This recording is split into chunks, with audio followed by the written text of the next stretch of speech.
विदर्भ वनपर्यटनाची पंढरी आहे। विदर्भाचे प्रवेशद्वार म्हणून ज्या जिल्ह्याकडे पाहिले जाते तो बुलढाणा जिल्हा वनपर्यटनात आपले अनोखे वैशिष्ट्य जपून आहे।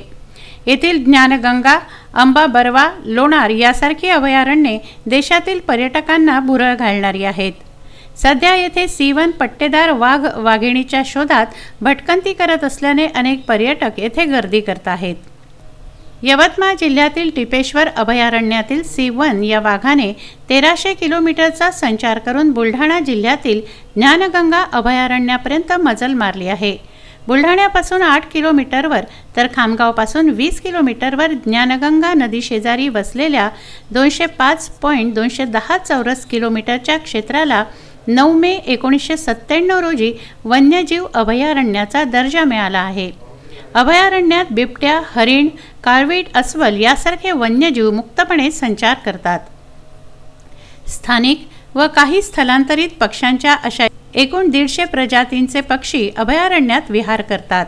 धरण परिसर, लाखाचा झिरा, नळकुंड, निसर्ग परिचय केंद्र, ब्रिटिशकालीन तलाव ही या अभयारण्यातील प्रमुख प्रेक्षणीय स्थळे आहेत। लहान मोठ्या धबधब्यांनी आणि खळखळ वाहणाऱ्या निर्झरांनी अभयारण्यातून जाणारा घाट रस्ता आपल्याला आणखीच मोहून टाकतो। याशिवाय खामगाव बुलढाणा मार्गावर बोथा शिवारात वन विभागाने निर्माण केलेले नक्षत्र वनपर्यटकांना आकर्षित करते। यामध्ये नक्षत्राप्रमाणे वृक्ष लावण्यात आले आहेत। इथली विविध वृक्ष प्रजाती आपले लक्ष वेधून घेते। प्रत्येक झाडावर त्याचे नाव आणि वैशिष्ट्य सांगणारी पाटी त्या झाडाची आणि आपली ओळख करून देते। नर्सरी, मुलांसाठी बांधलेला झोका, वनकुटी, बांबूपासून बनवलेलं विश्रामगृह पाहण्यासारखं आहे। Okay. We think this is great. Huge views and amazing people, and we are really learning different things than in our country.